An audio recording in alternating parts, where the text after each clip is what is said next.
Imagine you have a pet parrot. Not just any parrot, a parrot that has read millions of books, websites, conversations, and stories.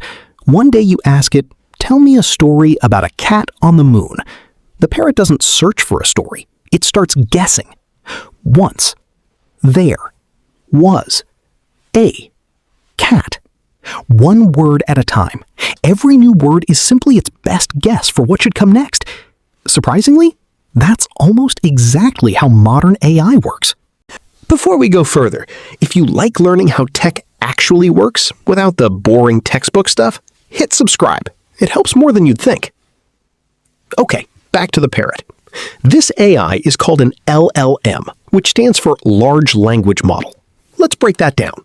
Large because it learns from an enormous amount of text. Language because it understands and generates human language. And model because it's a mathematical model that's learned patterns from all that text. But here's the important part. An LLM doesn't memorize every sentence it has ever seen. Instead, it learns the relationships between words. Think about this sentence. Peanut butter and... Your brain probably filled in jelly. Not because you memorized this exact sentence, but because you've seen those words together so many times. LLMs do the same thing, except instead of learning from thousands of sentences, they learn from billions.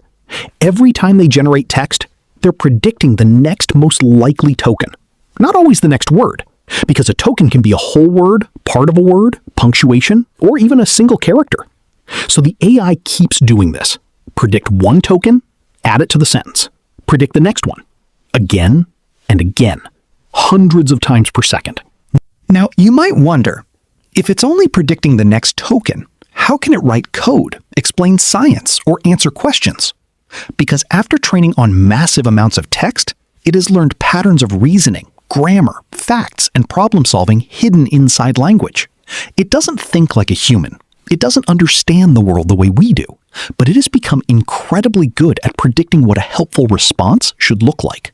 So the next time you chat with an AI, remember the parrot. Except instead of a bird with a few tricks, imagine one that has read almost the entire internet and can predict the next word so well that it feels like you're talking to another person. That's the magic and the science behind large language models.